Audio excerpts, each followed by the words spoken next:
Alors leçon numéro 1, comment tenir ses enfants par l'estomac. Non, en gros moi j'aime pas trop que mes enfants traînent en sortant du collège, et pour ça j'ai trouvé un truc pas mal, c'est de leur préparer des goûters de fous furieux. Alors évidemment faut avoir la chance de pouvoir être à la maison quand les enfants sortent du collège. Et aujourd'hui je vais vous parler d'un goûter que mes enfants adorent, c'est la brioche perdue. Alors c'est hyper simple à fabriquer, en gros le principe c'est de prendre de la brioche qui est un petit peu desséchée, qui est un peu dure, on va la tremper dans un mélange avec de l'œuf, du lait, du sucre et un peu de vanille, et quand ça a bien imbibé, on le fait cuire. Moi j'y rajoute des petites tranches de pommes et pour faire frais un petit peu de yaourt. Alors tout d'abord ce qu'on va faire c'est qu'on va préparer le liquide dans lequel on va imbiber la brioche. Ça normalement c'est un peu casse-pied parce qu'il faut le faire au fouet. Moi je vais vous montrer un petit truc sympa. J'utilise une bouteille et je vais mettre les ingrédients dedans grâce à un ustensile ultra moderne, pas facile à se procurer, un entonnoir. Ouais je sais c'est un peu tricky.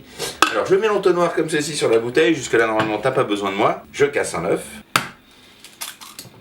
Ensuite, je rajoute du lait, je mets du sucre, un petit peu pas trop, petit secret, la vanille. Alors, le son à part, entre guillemets, le grattage de gousse. Regarde bien. Hop.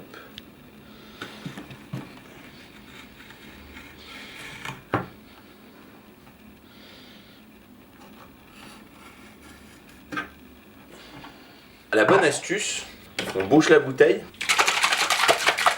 et on secoue. Ça évite de gâcher un saladier, d'utiliser un fouet, c'est casse-pied.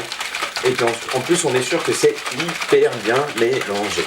Alors il faut mélanger jusqu'à dissolution du sucre, hein, parce que sinon c'est pas très bon.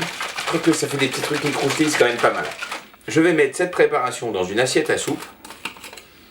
Ensuite, une pomme. Moi j'ai pris des Canada, ça marche bien avec des Boskop et des Canada, parce que la pomme, on va la cuire un petit peu. Alors la pomme, je la prends, je la pèle. Ou pas. Non, ça va être nickel. Voilà, hop, ça je coupe, voilà, et on a plein de petits quartiers de pommes. Ensuite, je prends mes tranches de brioche, un petit peu dures, et je les mets dans le liquide, hop, à l'endroit, à l'envers, pour que ça imbibe un petit peu. Et maintenant, c'est pratiquement plus que de la cuisson. Je fais fondre une noix de beurre, et je mets mes petits morceaux de pommes à cuire dans du beurre. Gentiment, ouais. Un petit peu de sucre,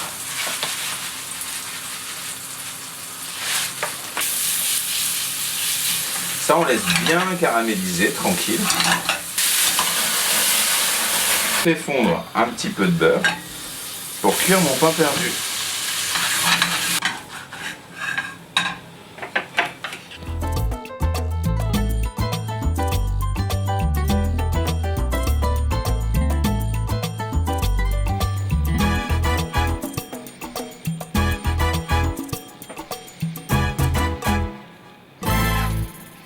Et voilà le travail, pain perdu aux pommes caramélisées, quenelle de yaourt et coulis de caramel beurre salé. Par contre, j'espère que les enfants vont pas tarder à rentrer de l'école, sinon il n'y en aura plus.